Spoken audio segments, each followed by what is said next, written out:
আসসালামু আলাইকুম আমার প্রিয় বাগানি ভাই বোন।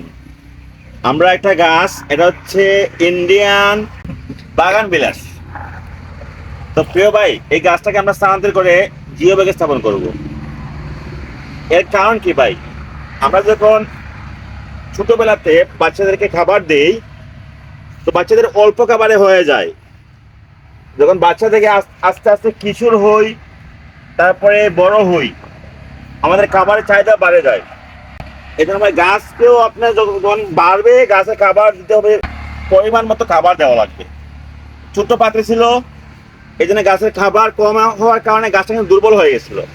তো আমরা যে অনুখাদ্য সহ গোবর, শুকনা গোবর দিচ্ছি, আমরা জোর জোর একদম গোবর সবগুলা মিক্স করে মাটিটা প্রস্তুত করে আমরা জিওবের মধ্যে গাছটাকে বসালাম।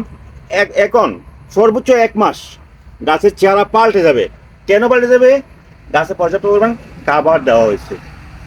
আপনারা আপনার বাড়ির আঙ্গিনায় গাছ যখন আস্তে আস্তে বড় হবে, তার পাত্রকে বড় করে দিবেন, খাবার দিবেন, আপনার গাছটা সুন্দর হবে, সতেজ হবে। ভালো থাকবেন। আল্লাহ হাফেজ।